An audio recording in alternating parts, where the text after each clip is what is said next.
Ang programang ito ay rated SPG. Striktong patnubay at gabay ng magulang ang kailangan. Maaaring may masiselang tema, lengguwahe, karahasan, sexual, horror o droga na hindi angkop sa mga...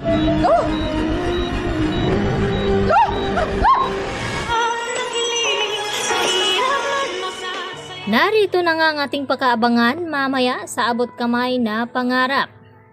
Hindi nga nagustuhan ni Zoe ang ibinalita dito ng kanyang ina na si Moira.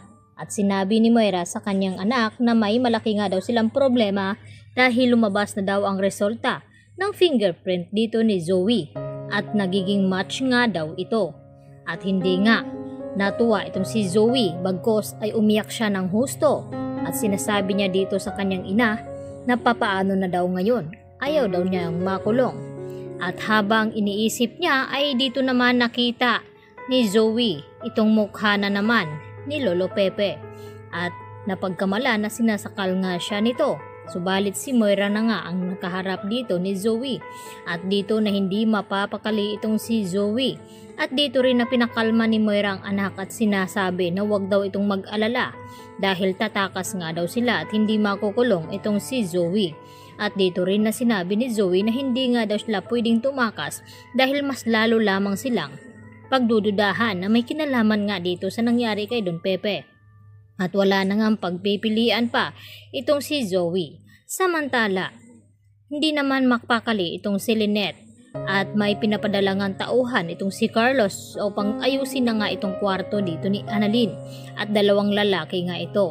At dito naman na hindi nagustuhan ni Lynette nang sabihin at banggitin ng lalaking ito ang tungkol nga dito sa isang Snow White dahil naalala ni Lynette ang mga taong nang loob sa kanila at nanakit kay Lynette. Kaya pinaalis nila ang mga lalaking ito at nagtungo itong si Lynette sa Eastridge.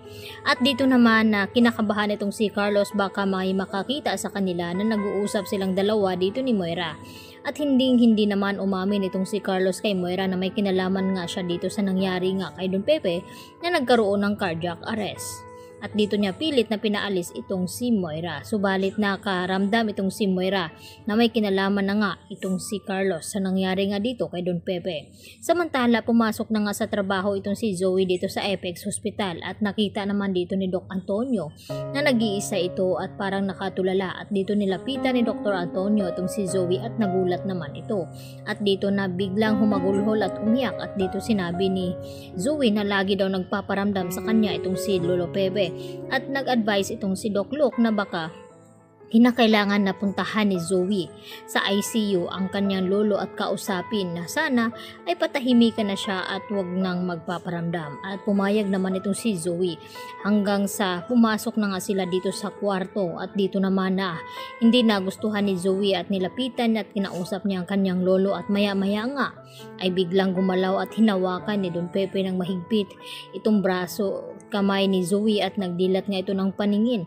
At dito napasigaw na naman itong si Zoe at kinagulat nga dito ni Dr. Antonio Locke na nagkamalay na nga itong si Don Pepe. Samantala, nalaman na rin dito nila RJ at ditong si Giselle ang tungkol dito sa fingerprint na iisa lamang daw ang taong nag-positive at nag-match at walang iba kundi itong si Zoe.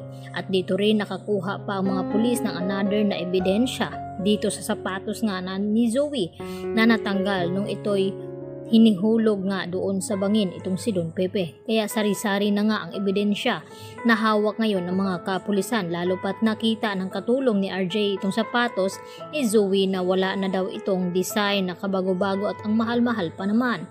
Kaya agad naman na tumawag itong si Moira at ikinatakot dahil nalaman na nga nila RJ at Giselle ang resulta. Kaya nagmamadali sila na baka maabutan sila ni RJ at Giselle kaya kailangan nga daw nilang tumakas at kabado na nga sila si Moira ngayon at itong si Zoe at wala na nga sila sigurong ligtas baka dito na nga sila mabibisto.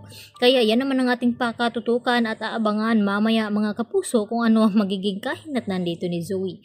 Yan lang po at maraming pong salamat sa inyong panonood at pakikinig.